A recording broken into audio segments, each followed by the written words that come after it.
top during Worlds, so guys with a lot of potential, a lot of mechanical prowess. One of the few rookies in this split of the NALCS, but we'll see what Champ Select has to offer. Tom Kench and Kalista banned out by Echo Fox as two mid laners, Zoe and Azir, taken away from Fenix. Certainly another player that's re-entering the LCS. Has played, of course, quite a lot with Dardoch, has had his time in Challenger, now back up in the LCS. And he's always been known for his Azir. When it is in meta, even when it is not, something you're going to have to always worry about with Fenix.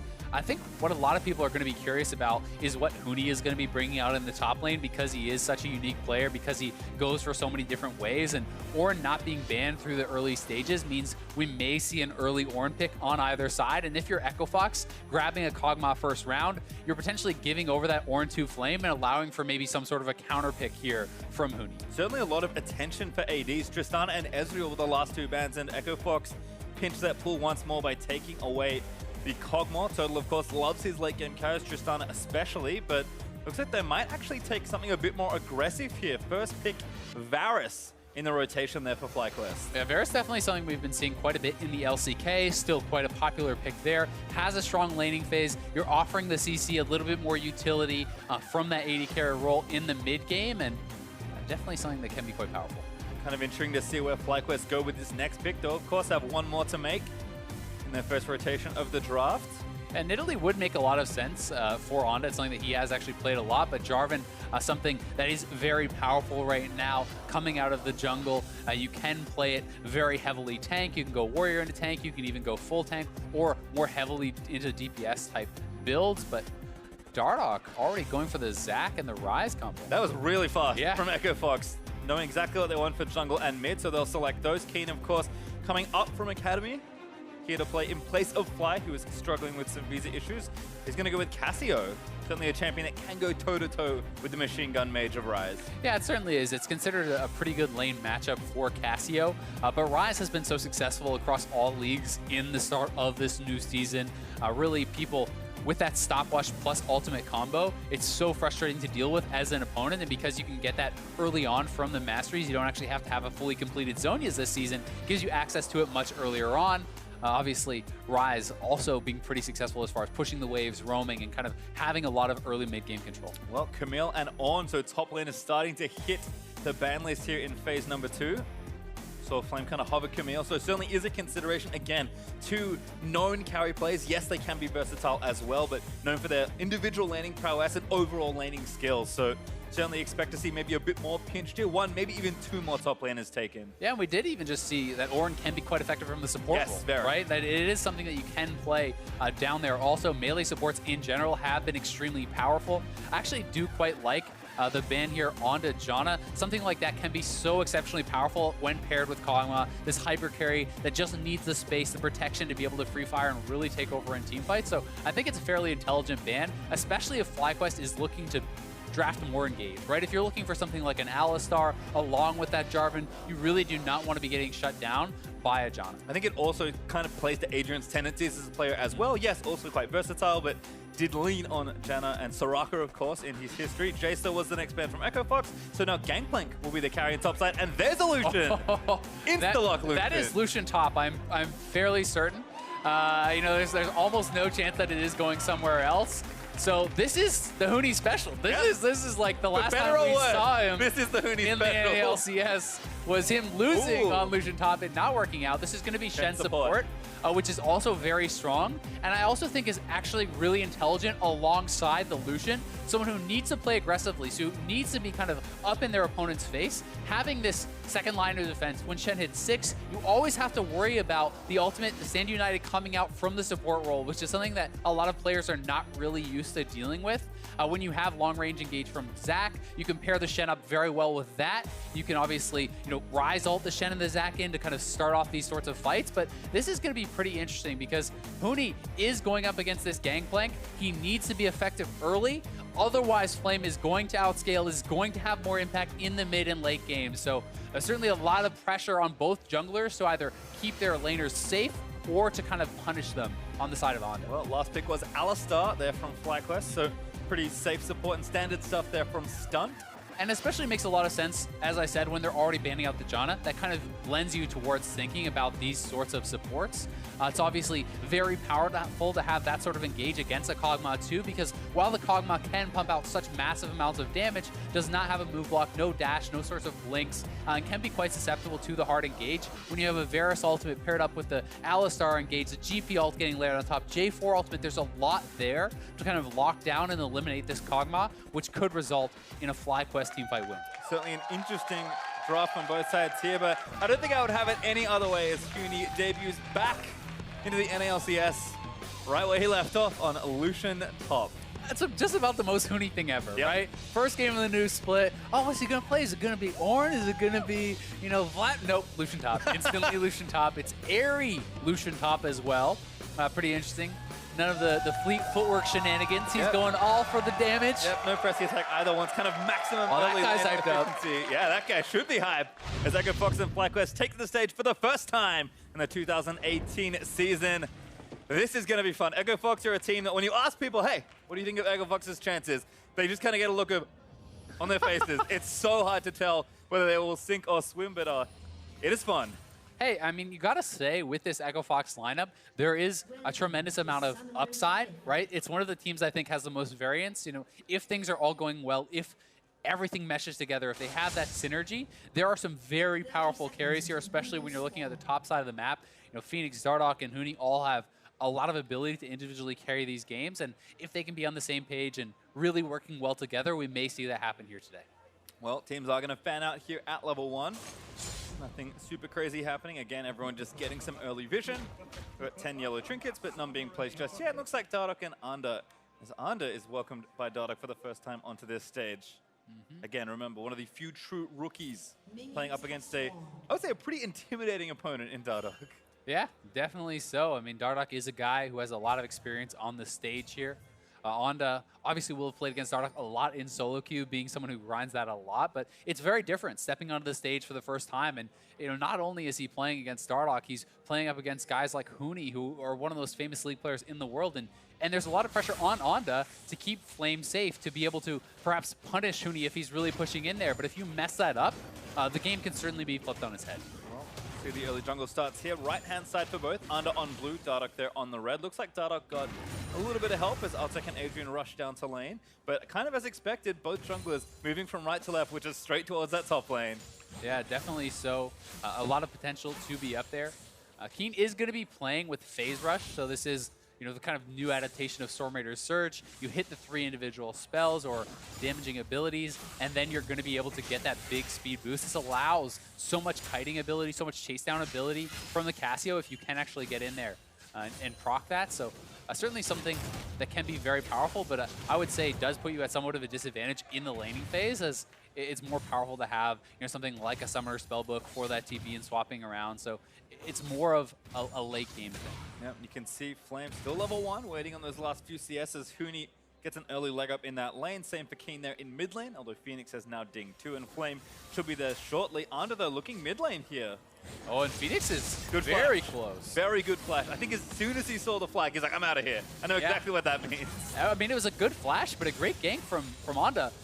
Wastes almost no time at all there. He actually procs his electrocute. He gets the flash, so he chunks him down, burns the summoner, and doesn't even have to wait to do it. And Dardoch doing a pretty cool leash here. You can do with Zach. You pull the 2 camps just to the edge of their leash range there, and you can kind of do both of them at once, so speeding up his clear a little bit more, but already a bit of an early edge here for FlyQuest. And Anda, returning to the scene of the crime, does have his flash available, so Fenix is going to have to play so defensive, knowing that a flag and drag flash for that knockup would be there. Does ward it out, though, as Anda revisits that mid lane, so a bit of safety there as Dardoch towards this top lane. We are expecting this a ton here, as this is diveable, depending on how they feel. Barrel goes down to Huni's double shot. Dardoch being pretty patient here. And as long as Flame is farming, as long as he is just getting that income, getting levels, not really being super punished, he's doing great. And so far, so good for him, because it's Huni that really has the pressure to actually be able to exploit this matchup, to be able to get something done there. And it's not like he has to do it in the first couple of minutes, but you need to be getting it. Good taunt there onto WildTurtle. Adrian doing a nice amount of damage there with Aftershock. Stunt onto Altec doing the same, but Altec is going to fire back. Stunt able to walk away. Pretty even trade. Yeah. I mean, almost I would even say just goes FlyQuest's way because of how much damage Alistar does in the combo with the Aftershock. If you can get the trample proc, get the stun in, you had so much bonus damage on that swing, plus the base damage of your combos. Alistar just really pumps out a lot of early damage. Well, just saw an illusion there from Huni. Not so much success the last time, but of course can make up for it here in this game. Other than that, it's been pretty even. I've really enjoyed Ender's proactivity here in the early game. Again, very efficient ganks, which is always nice to see. But Huni is doing exactly what we'd expect. Pressuring Flame, like you said, if Flame can stay safe and get farm, in his eyes, he's probably going to feel like he won the lane, but the pressure should only mount as his first backs come in. Yeah, and that's really all it is. I mean, he knows that he's going to scale. If you can just sit in lane as GP, alt other lanes, farm this out, you know, once you get to a Triforce, you're so easily clearing the waves that Lucian stops being as relevant in the 1v1 because you can kind of just make it this non-interactive lane where you can then outscale and be more relevant in team fights. So that's really what we're expecting Flame to look for. Huni, it's much more of a mid-game, early-game champion that he is playing. So you need to push the pace. You need to get big CS advantages, take down turrets, and be able to kind of force fights. Does get some poke there in onto Flame as he TPs back to lane with a Sheen, plus I believe a Corrupting Potion. Huni takes his back, Vamp Scepter as the early item, and a second Doran's Blade, which is a pretty obvious signal. Yeah, I mean, he's got to play aggressive. And when you go for this much lifesteal with a double Doran's, plus the Vamp Scepter, you can trade aggressively, and one of the things that allows you to do is he's going to push in the wave, then trade. Even if he takes a turret shot or two, his hope is he can lifesteal back up and continue to pressure non-stop. And we're going to have to see how effective it really will be. Ooh, calling there from Huni, chunking down a lot of Flame. damage there. Remember, no TP for Flame, does have the flash as Taunt again, lands in onto Stunt. Gonna chase back there as the Aftershocks proc. And again, just a pretty even trade. Melee support's pretty tanky here. Very tanky, and it's hard to keep these AD carries on low health when you have the Relic Shield, when you have overheal and fleet-footed, you have so much healing, so much sustain over time, unless you're constantly pushing them down low on HP. They are going to stay pretty high up here, but Dardoch is up here. Onda is there as well. Base check, Huni gonna get knocked up by Under. Flame here, gets some damage down with the Q. But no follow-up. Dardoch again just gonna casually walk around. He knows his top laner currently has that aggressive advantage. Certainly does, and Dardoch is going to be pretty happy about the fact that he's been able to just kind of farm pretty comfortably because the scaling potential of a Zac is very, very high. So despite the fact that, you know, obviously you want to put some pressure on this Gangplank, it's not like it has to happen just yet. You know, you certainly want to get things going, but if Zac can get level 6 before Jarvan has really gotten too much done, you're going to be feeling good, and you're going to be able to look for dives. You're going to be able to kind of perhaps force those plays later on. Dardoch mid lane. Looks for Keane. Good knock up. Knocks him back over. Trying to find a minion. Can't find one to get the slap together. Nice miasma back from Keane as Dardoch takes a bit of harass. And Keane stays calm. Just knows, hey, this is really a scary situation with my sums and ulti up. So able to get out of that one pretty cleanly. Yep, no summoners blown. Pretty calmly played there by Keane, but it was not a very costly gank for Dardoch either. It's not as though he was sitting there camping, waiting for a long time. He jumps in, sees if something can happen as he's on the way to bot side to continue farming. So I think both junglers have played it well in the early game, applying pressure where they can, keeping their farm up, you know, getting those early levels, and honestly a pretty well-played game on both sides. But you have to always be looking at what are the comps going to do later in the game. And you know, both mages in the mid lane going to be pretty powerful. Kog'Maw obviously has a lot of late game power, so there are, you know, some kind of late game backups, I guess you would say, for Echo Fox, but still the Lucian will always be a bit of a concern. Yeah, and it feels like it's balanced on the other side by GP there for Fly, right? Where Turtle has a bit more of an aggressive AD. So I think total scaling-wise, we're pretty close to even between the two comps right now, though. We'll keep observing this lane phase. Huni, with help from Dardoch and all his pressure, up a pretty significant amount in CS, so Flame gonna have to play Kleptomancy catch-up. I'm really looking to see what happens when Adrian gets 6, if he's gonna try to make a really early Shen ult, because that can set up for a very strong dive wherever you want to go. Dardoch looks for the elastic slingshot. The Shen is stand united in on that, and you're setting up a 3-man play very simply. Could even be a 4-man play top if you see Fenix roaming up to the top side around that time. So certainly a lot of playmaking potential, and they're going to have to be very wary of that, as Adrian has now just hit 6. Flame expended his ultimate as well, which makes you more vulnerable for that dive, but he's looking to actually just clear out the wave and get back to base, knowing perhaps that possibility could be coming. And I think a great point you make there is, despite being a shield, Stand United is best used offensively. Yep. So it's certainly looking for Adrian to kind of get in there. It's something you really want to be proactive with, because then Yes. you're choosing the exact scenario that it's going to happen. You know what the kind of situation is going to be. You know that you're going to have the extra mana. If you use it reactively, oftentimes you maybe save someone, but then that's all you get. It's a very long cooldown, especially when you're not getting those levels to get the higher ranks of it as quickly on support as you would be in top lane. So you need to be effective with it, but you also can't be scared to pull the trigger, because if you're not going to pull the trigger on those plays, you're not going to get much done. Long range Dardoch back again, finds a minion, slaps him down, root follows through, good ult from Keane, cleanse, no, doesn't need to cleanse, actually root didn't last long enough as Ander roams back in, Dardoch still strong, to stand united from Adrian. Keane, he's going to have to try and get out of this one, Ander ultis and flashes out of the way as Adrian will miss the taunt on entry. Fenix gets out with a stopwatch ult combo, and Dardoch also still low as Stunt has roamed into the mid lane. Yeah, definitely not the ult that they wanted there. A lot of kind of misses. Dardoch not able to land the ultimate onto Keane, but then they feel like they have to use the Stand United defensively. The taunt misses, he has to flash out, so most of the playmaking is completely gone now from Adrian, and this is going to give FlyQuest a lot of confidence to start up this dragon.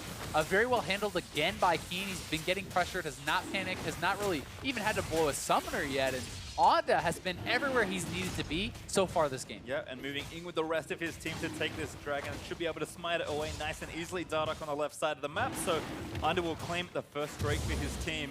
We did see Huni, though, as we play catch up a little, did take that first turret and get solo turret gold. So as far as what his lane wants to do, the plan is going well. But again, he still has to parlay the rest of that advantage somewhere in the mid game. It's not enough for Huni just to get all this work done on his own if he can't help his team capitalize. Yeah, or if he wants to stay on his own, if he cannot continue to punish his opponent, right? Great, he has taken that first turret at a very fast clip. He has an early Blade of the Rune King. He is much stronger than Flame in the 1v1 right now, but he needs to continue to push the pace. He needs to continue knocking down those turrets, applying pressure, making space for his teams, and a WildTurtle with a nice try does trade flash for flash there, which can open up some opportunities, perhaps go for a repeat gank onto Vintage Turtle, I like to call that one. Flash Parasol, not quite there as Dardoch takes down the Rift Herald. See if he can make good use of that one. Taking down an extra turret. Altec and Adrian still chilling here in the bot lane. Rageblade on the way for Altec, but not quite there. And the same for Turtle on that Varus. And again, Huni returning back to this lane. Flame is going to be casually walking back and again just trying to stay safe. And apart from that, looking down the numbers at the rest of the total CS, very even mid and bot. So we'll see who can really convert for that next bit of jungle pressure. I mean, Dardoch and Under have both tried quite a few ganks, but no first blood's been given over just yet. And I will actually give credit to Under here. I think he's been just a bit more effective early on. Yeah, I really would like to see them go back towards Fenix. Now that there's no stopwatch available, now that his flash is down, you can't just stopwatch and ultimate out. So I do think that they should be actually picking on that and looking for a play. You know, Stunt has his Moby Boots, he has his flash available. Bring him up, use the GP ultimate, use the Jarvan, guarantee that first blood, and perhaps look to pressure the turret mid lane, because I think that's certainly a vulnerability right now for Echo Fox. Fenix again playing defensively with his flash down.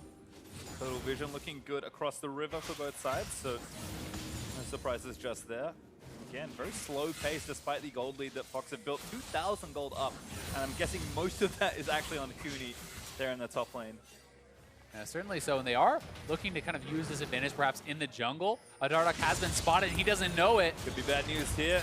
Huni's deeping in. Nice little double root. DP's coming down for both top laners. Ult used there by Dardoch to try and move him back to the team. Altec looking to try and take down Under, and that's first blood over to the Kog'Maw. Keane on the other side. A Stunt goes down to Huni, getting a little earlier on that TP. Now Altec flashes forward, slows WildTurtle with the users. Keane's trying to get out as finally he burns those summoners. Dardoch cuts him off at the pass. Keane, he's going to have to dance around this one. Stand United going into Dardoch. Fenix closes the trap. Huni looks for another kill, and Fenix going to grab it. Fox, great collapse out of pick up 3. And they're going to be able to get this turret here on the bot side as well. Dardoch may even catch WildTurtle. Still going, minion wave in a great spot. Slaps them together. Adrian should be able to follow up with a taunt. He gets the kill into WildTurtle, and all of a sudden, it's 4-0. Nicely done there from Echo Fox. They're pressuring mid lane, they're pressuring bot lane. may even knock down 2 turrets here, and Huni was so fast on the teleport. No hesitation, they immediately respond as Dardoch gets jumped on. Huni arrives so much faster, and Flame didn't have his TP available because of the pressure that Huni had been putting on. This is the kind of conversion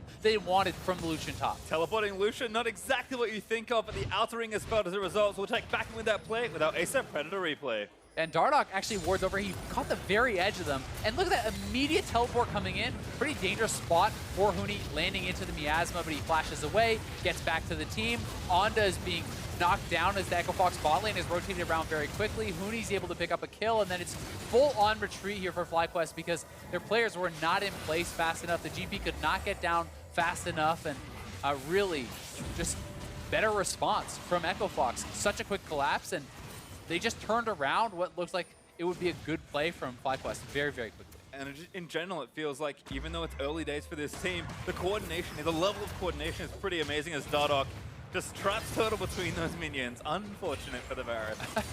Yeah, it's hard to get away, honestly. Oh yeah, Zach is just like...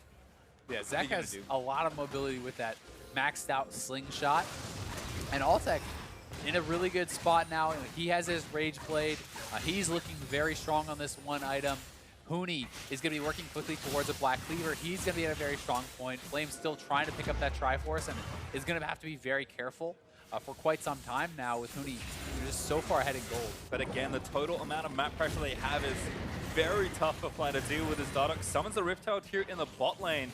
Fenix is going to try and escort these minions forward, and it's triple lane pressure right now as the Rift Herald slams in for about 40% of the turret health. And at this stage, with how well coordinated this push is by Fox, should be able to get at least one turret here. Yeah, you'd certainly think so, or at least a lot of turret damage down, which could result in that later. And Huni, look at those trades under the turret, doing a lot of damage there to Flame. It's even hard to really get those barrel chains off because of all the attack speed Lucian has with this Blade of the Rune King. It's very easy for him to knock down those barrels. And honestly, FlyQuest need to establish their defensive vision before they can really do much else. Because look at the vision control here. The Pink Ward in a great spot over by the Wolf Pit, so Dardoch can threaten dives on either side. They need to be able to reestablish the vision control, wipe out these wards, and start kind of controlling their own jungle. Otherwise, Onda is just going to simply fall behind in experience, and their team is going to start to kind of get bled out. Again, you can see Phoenix able to comfortably move between the lanes here. Has TPs changed? Has that, of course, after changing from Spellbook, and does have his ultimate. No Zhonya's just yet, so he can't go full on side lane Ryze, but between Huni and Phoenix kind of being in a strong spot here in the mid game, you have to think 1-3-1's on the table, and so is killing Under. The Stunt and Turtle forced to join the jungler just so he doesn't die to Huni. And it's honestly a really nice setup with the 1-3-1, simply because you have Dardoch who can be farming out these jungle camps and threatening long-range engage on either of the side lanes, and you have the Shen sitting with the Kog'Maw in the mid lane to protect him, but who can also threaten to join either side lane at any time with the Stand United. So if you get chunked too low, if you try to pull off a jungle gank there as Onda, you have to be thinking not just about the 2v1, but about the 2v2 that could be coming with this Stand United. And in general, the early game investment here for Fox has led to some magnificent real estate. So much of the map opened down. They take a Drake for themselves. Fly did get the first one in the mountain, but Fox able to queue another spawn and take down the Cloud. And again, you look back at that gold, and it was, a few thousand gold up before we've snowballed up to about 6,000 gold very quickly. And Echo Fox has really played a nice game. After they were ahead with that play on the bot side, they got a really good vision line. This is starting to be kind of battled back, at least on the top side, as FlyQuest is reestablishing at least their top side vision control, knowing that as you're getting towards this 20-minute mark, you have to keep control of this area. You have to be aware of the possibility of a Baron take, especially with double AD carry. They can knock down that Baron very quickly, so it's something they're going to have to be very cognizant of as we're getting to the post 20-minute stages in the game. But for right now, pressure able to be simply applied here by Echo Fox. And again, I am impressed with the level of coordination this team is showing early on. This is kind of a ragtag team in a lot of ways. Lots of players that haven't played too much together, some not at all, before being on this team. And for a team that everyone said has, a very, very high ceiling, but also maybe the highest opportunity to just implode in a lot of ways, things seem to be sticking together in the first 20 minutes of this game. And given how little time they've had to play, that's quite impressive. It certainly is. I mean, it's a team that has a lot of potential to look really, really good when things are going their way. It's also a team, when you have a carry player as talented as Huni, there's so much potential for a guy like that to just take over a game if you put him in the right situation. And so far, that's what the game has looked like. I mean, he's 40 CS up. He's almost knocked down the second turret. He took the first turret solo, made a good TP play, and they're looking for another fight here in mid lane. United, Dardoch pulls Stunt back in. Ulti pop there as Turtle does get the ulti down. Cullingo in from Lucian's going to force a stopwatch. Under trapped for a little bit longer, but still maybe not enough. Stunt still trapped as Adrian gets low. Stunt forced to bite, but he dies to Phoenix. Now Huni on the chase there as the barrel does get taken down. Flame can't ignite it. And it's kind of a rough skirmish here in the jungle, but simple kill picked up for Fox. Yeah, they're trying to fight over that vision control, trying to fight over the red buff, and Echo Fox able to get in there and make the collapse very quickly. They get a kill. They're able to pressure topside even more. They're pushing up mid lane. You can see that Phoenix is heading down towards the bot side. He's going to shove that in, potentially even take away the blue buff. Huni already has the red buff and will likely knock down the turret on this wave with Dardoch in his back pocket. So things looking great for Echo Fox. Yeah, gold lead starting to tick further up, almost 8,000 gold under 20 minutes here, as there's a lot of gold to go back and spend. Fox's next move should be a very powerful one indeed. It's really just an impressive play. And you can look at the total darkness they're walking into.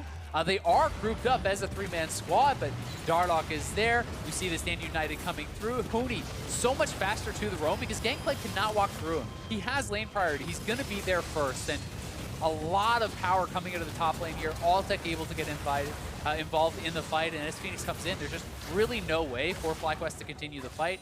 And it's just been such a textbook game for Echo Fox once they got ahead. They've done such a good job contesting vision, taking away buffs nonstop, and that is really how you, without putting yourselves at risk, extend the lead in League of Legends. Because when you have the vision control, you take away the camps, you're bleeding out their experience, you're bleeding out their gold, and you're constantly extending that lead and getting to the point where your opposing team is not only at a disadvantage because of vision, but they're just so much further behind that even if they get a good fight, it's often not going to go their way. Yeah, and that gold that they're behind is starting to convert into items. Zhonya is now completed there for Phoenix, so he can have very aggressive forward side lane action. Black Cleaver, also known for Huni, and Altec's got a bundle of gold to go and spend on the Kog'Maw and finish up at least his second full item. So Baron on the table here as we just about crest over 21 minutes. And you have to think, especially with a Kog'Maw and a Ryze, I guess, given the carries that Fox have on their side, Baron is a pretty trivial objective as well. Yeah, it certainly is. If they can control the vision, if they have that time alone on it, if too many people go to bot lane, for example, try to collapse on Phoenix, they can go straight for that Baron. That's something that FlyQuest is really going to have to be aware of.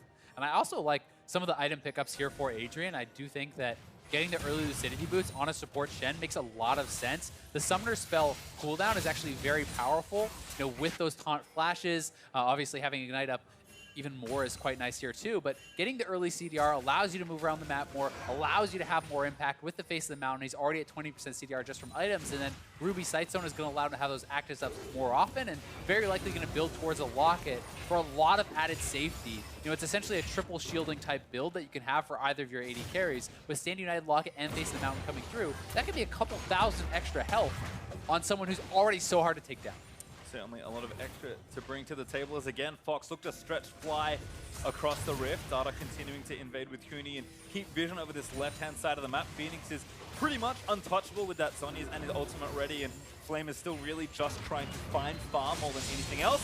Catch though maybe here. Damage is good, and there's Adrian going down. Can't ult himself there as Dardoch unstoppable. Uses that ulti to bring Stunt back in, but an ult from Flame. He's going to give chase for the rest of FlyQuest. Ultimate there from Under, flashed out by Altec. Nice escape, but a good job by FlyQuest.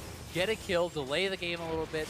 I will say it's a bit brazen for Altec to have been out on the map for this long without spending, because you have WildTurtle who's already bought. He's on 2 items. There's a lot of gold in the pocket. 2,700 gold almost in Altec's pockets, and he is going back now, so we'll complete another full item and then perhaps even a little bit more on top of that. And now they're perhaps more willing to fight, but you have to be careful about getting caught out, even if you're at a gold lead, if you haven't yet spent that gold. And again, Adrian, a pretty good target here for Fly to choose, so strong proactive ult there from Turtle, and this one's pretty straightforward. Yeah, it's just really a nice ult there from Turtle. They have the crowd control to lock him down. It is just a support kill, and quite a bit committed though. Stunt's ultimate, GP ultimate, WildTurtle ultimate. You see the J4 ultimate going down, so pretty much everything is used, but those are the kind of kills that you have to not be afraid of going for, because sometimes you will not get more than that, and you need to make sure that you eliminate someone immediately so that your opponents cannot then turn around the fight. I do think it is a smart play from FlyQuest. Certainly is, and precious time bought for them as well as they get themselves on the scoreboard Huni going to go back and spend some money. Fenix just did the same. A full Seraphs now done. So 3-item Ryze also finished. And like you said, Altec certainly greedy being out that long, but has finally spent that gold as well. Yeah, and it is going to be the Locket build for Adrian, so it makes a lot of sense there. We're seeing a GP in. He's actually going to flank GP, but GP is TPing out, so it just ends up being the trade. Nice try there from Huni, but a good response from Flame. Not really advantages gained on either side. Yep, very long flank there from Huni, but at least trades a summoner, so not too bad. And again, Fox just needs to find a little opening stunt. Does have his ultimate, going to stun back in. We actually moved the Zac back in onto WildTurtle, is forced to flash. Going back in, pulls one back once more, but it's still stunned with the ulti ticking. Huni blows up WildTurtle, looks as he goes for the flank, and now Dardoch can try and mash two together. Fenix also ulti down here. We're going to get in onto Flame. A little scattered there for Fly as Flame is forced to flash. And they can go straight for Baron if they want to. Now 5 men up. Huni just went past everyone. He QSS's the Varus ult with that immediate pickup he just had. Big impact already from the item. Just solos down WildTurtle, and this is going to be extremely hard for FlyQuest to contest, but they're too far behind to just let it go. Yep, Under's going to have to try and get in there. Burn his flash after the last kill they got, so has to flag drag in, which is pretty unreliable. Dardoch's even going back around. They're going to try and get another kill. Stand United's going to look to find one, but Fox will regroup. Baron, I think, has started regenning, but not all the way. And Altec taking a fair bit of damage. Dardoch somewhat low. FlyQuest might be able to do something here, and they have actually successfully pushed them off the Baron as WildTurtle is back up. So well handled there by FlyQuest. Dardoch not able to find the turn for the proper engage, and just ends up resulting in them having to back off. And despite the excellent play there from Huni, not quite enough. Posturing. Re-engage again. Nope. Outie there as the root comes in onto Under. Flag drags away. Spirit's Refuge down from Adrian. Going to block the return damage. Huni, though, taking damage from Keane. Flashes up under the Cassio ultimate. And now Keane in a really rough spot as the rest of Fox looking to fight 4v4. Flame low. Smash together there. Living Artillery pops his Flame. Uses that stopwatch. Altec able to take down Stunt. Under in the back with the Flame, but he can't get it as Altec gets himself a double kill. Keane too far away to do anything else. And Fox, they do find 3. They're just too far behind to take these fights, and they're looking like they want to go right back to the Baron. There is no smite available for their team, but it's a 4v2. We'll see if FlyQuest are going to try to come over here and contest this. They do not know that it's available. I mean, yeah, no smite on either side of Control Ward. Smack bang in the middle of the pit, and that's going to be Baron over to Fox. Finally find a trade they like. Picking up 3 kills for 1. It's the ultimate up on the Phoenix. They're going to try and cut up Turtle, but ambitious perhaps on that one. Don't quite get it. Yeah, nice try to get the extra pick off, but they do get the Baron. They're up 11k in full control, and FlyQuest thinking perhaps some of Echo Fox has base, then they can maybe get an odd man fight. Unfortunately for them, Echo Fox is all here. Huni kind of getting soloed out on the side, but flashes in advance of that ultimate. The Petrifying Gaze not connecting, and then Altec is just too much damage for their team. FlyQuest cannot get to him. Altec's free firing in the back line. As long as the Kog'Maw is protected in a fight like that, you're not going to have much chance when you're this behind in gold. Really well handled there. Turtle again got the sole kill in that fight for FlyQuest on Dardoch, but still not enough to not give Baron over. Fox will take their 10,000 plus gold lead and their fresh Baron and look to really crack open these inhibitor turrets. And with this kind of comp, with the amount of triple lane pressure they're able to apply, this should be fairly straightforward as Dardoch again continuing to get aggressive. And I just think that the builds for Echo Fox are so intelligent this game.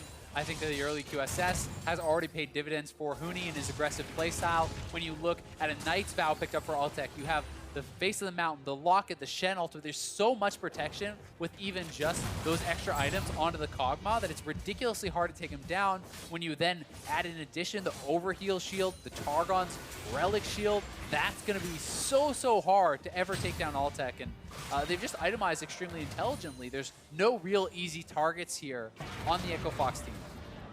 Turtle does find a route onto Dardoch, but he is the tankiest member. Stand United, he's going to come back in Altec. Now it's going to let it rip. Flame does burn the ulti down into the Cog, but Altec starts to step forward as Huni finds a flank. Culling's in onto WildTurtle. Turret is low, is going to go down. No, don't even hit it as Altec on a rampage takes down the Alistar turret. Finally going to go down. Somebody hit the turret. Keane is going to go down. Dardoch slaps it down to finally take it away. A double kill for Altec, and more to come as Flame. Not going to go down just yet. Turtle is going to be the next one as Huni able to take him down. And that's going to be into him getting cracked mid. Just rampaged by Echo Fox. Yeah, Huni's showing us the alternate timeline where Lucian Top worked out for Immortals. He's like, this is what it was supposed to be like. And again, certainly a strong carry player. Is Fox actually going to go for the throat? Adrian taunts down in onto Wanda, who just gets ripped to shreds by Huni. Flame escorted in by Dardoch as Altec dominating takes down the GP. One turret likely going to fall. A Stunt goes back in only to die to the Kog'Maw. And one turret left in the way. Everyone on FlyQuest dead. And Fox come out, guns literally blazing, winning their first game of the 2018 Spring Split. Hot damn, Azael, that's what I wanted to see. Such an impressive Game 1 performance here for Fox. They can be extremely happy about that one. Really everything working for them across the board. You have to say they came out with a very intelligent plan. They executed well on it. They extended their lead. They controlled vision, took away buffs, took away opportunities and options for their opponents constantly. And it just felt like after that one early game teleport from Huni down to the bot side, there was no real options for FlyQuest to come back. And again, it's funny to look at the Fox roster and see them on paper and be like, wow, the things this team could do just sound amazing. And then what happened? Carry top lane, super consistent, strong duo in mid and jungle, and then a consistent hyper carry focused bot lane. Yes, maybe the metagame is kind of floating right towards them to start off the season, but that team fired exactly as I expected. Yeah, it was very, very good stuff from them. Have to say some bright spots, though, over on the other side. Absolutely. I do think that FlyQuest, obviously, they are playing with a sub-mid laner, so that is a bit tougher. I do think WildTurtle had a pretty strong game, and Onda looked good in the early stages. You know, this is his first NALCS stage game, so certainly time to build there for them, and hopefully the VC issues will be solved for the future. They'll have Fly back, and they can actually, get going with their main squad, but definitely a tough first opponent, yes, especially with a sub. I think also given that you look at Flame, one of the strongest players on the team, had probably his hardest lane opponent in Huni, and so much pressure from Dardoch. And the counterpick, right? Yeah, it's just a lot stacked against Flame there, who is, probably the best member of FlyQuest early in the season. Yeah, certainly so, but at the same time, that's what you're exposing yourself to when you're willing to blind pick these solo lanes, and there's always going to be the give and take, right? If you can survive it, then the Lucian can start to look like a really silly pick later in the game. If the Lucian gets behind, he's going to be worthless, but Huni executing very, very well, and Fox, certainly a game to be proud of. Any Lucian career win rate going up. 1-1 now for Huni, and like you said, the alternate timeline certainly showed. Maybe we just scrubbed the last game off. Let's pretend that one never happened. Yeah, this is the new Lucian top that everyone can look at. I mean, it's fun. Like, I think in general, certainly they tried something there, because even if you don't think of something like Lucian top, like Huni's a famous Riven player, another great pick against GP. Like, if you're going to blind pick GP against someone, I probably recommend not against Huni.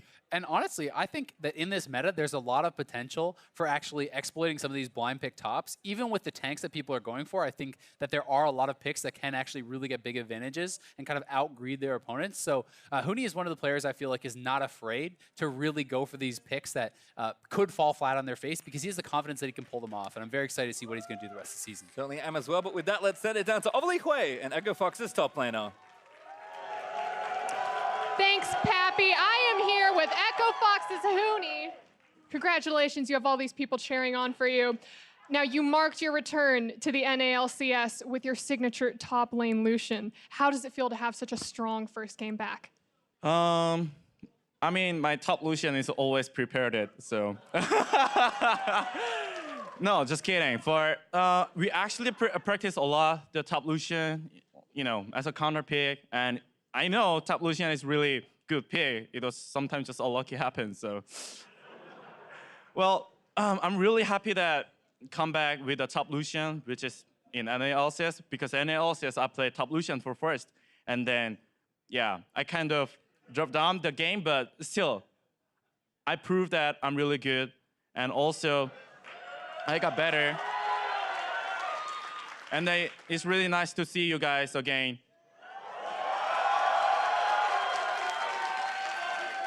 So with that, you obviously have a lot of fans in the crowd. What's it like to be back in NA? What does that mean to you? I'm pretty sure they like us. They like me. So, yeah. Yeah, I love your fans too, And tell me a little bit about your new team. What's your guys' play style and how are you guys getting along? As you guys know that, Fox seems really aggressive. And all laner has really ego a lot, so it's gonna be if we win, just get one streak, then we're not gonna lose. You know, it's gonna be unbeatable. The Echo Fox, and also my teammates are really nice guys than I expected. So tell me, is this the roster that Echo Fox is finally going to make playoffs with? I'm pretty sure we're gonna be at least F playoff, and also that my goal is gonna be NA LCS winner, because last time I failed it, which is the NA reason is just only that I failed the reason, and also I really want to go MSI to see my former teams. Well, Huni, I wish you the best of luck with your goals, and thank you so much for this interview. We're going to throw it over to our friends at the State Farm Analyst Desk. Thank you very much, Avli. I love seeing him back here in North America. I mean, he's ours now. What a personality. Yeah, please, nobody can have him anymore. Too many changes. And so fitting for him to return on Lucian, of all picks. Lucian in the top lane, it was part of why, you know, he didn't get that title that he was just talking about looking for this time around. But Lucian in this meta, why did it work this time around as opposed to the last time he brought it out here in North America? I mean, it's a very good meta for carry tops generally, not just specifically Lucian. Things like the, you know, you see GP being played, you see Vladimir's and all this stuff, because you get a lot of tankiness in the support and jungle positions. Usually the mids have plenty of magic damage right now, so top can be kind of whatever you really want. It's kind of the X factor in the draft right now. Yeah, and you look at his runes as well. These are more like the runes you saw at the very beginning of preseasons from AD carries, where they're looking to bully the lane. Specifically, Airy and Scorch, very quick in and out runes, and then he spams to shove the wave with the monoflow band. Then he still gets a little bit of attack speed in there at the end, and has the modern move with the overheal. So it's still, if you're going to do it, like, it's not one of these don't try this at home. Like, you can try this at home if you want to. Well, and to your point, with this aggression, we saw the turret falling in the top lane right around that 10-minute mark. So getting a lot of work done, not only in a CS advantage, which was built up to about 30, but also knocking down that turret. Yeah, I mean, even specifically against GP, it does a lot of things very well. You can kill the barrels very easily with the double tap. No mobility backline means culling is very effective versus these guys. Both Cassio, GP, and Varus can't really get out of a Lucian once he gets in range. They have no mobility. So Lucian can play, like you said, that more in and out style here. Yeah. All right, so, go for it. You have something you want to add? Well, I was just going to say, it shows you it's the type of pick that Huni can pull out. Other people could do it, but specifically Huni is going to be better at it. Okay, that's where I wanted to get, right? Because we've seen now one game of evidence where it was successful. We've talked a little bit about why theoretically Lucian as a pick should be viable in the top lane. But should anyone other than Huni play it? Should anyone else be bringing this out? I think people who have a similar like carry mindset as him, I wouldn't mind seeing it. Like even Flame himself is known to pick a lot of bullies. I just personally love it here because he's going up against RapidStar, his old coach in SKT just last year, and he kind of gets to pull this out. And I'm sure they had a lot of arguments about what should be played in the top lane, and he finally gets to kind of prove it to him. And specifically, if you are red side against Echo Fox, do not blind your top laner. Huni is going to be the best guy at counterpicking top lane. I remember when he was last in the NALCS and Cho'Gath top was meta, he played Quinn, was up ADCS to 40 and took the turret. The same way, he just knows more counter matchups than anyone else. Right, FlyQuest kind of took the bullet for the rest of the teams in the North American LCS in that regard. We'll see if the rest of the teams can learn from that mistake and knock Echo Fox down a peg. Either way, 1-0 start for Echo Fox and Huni. We're stepping away for a quick break. When we come back, it's Counter Logic Gaming versus Cloud9. Don't touch that browser.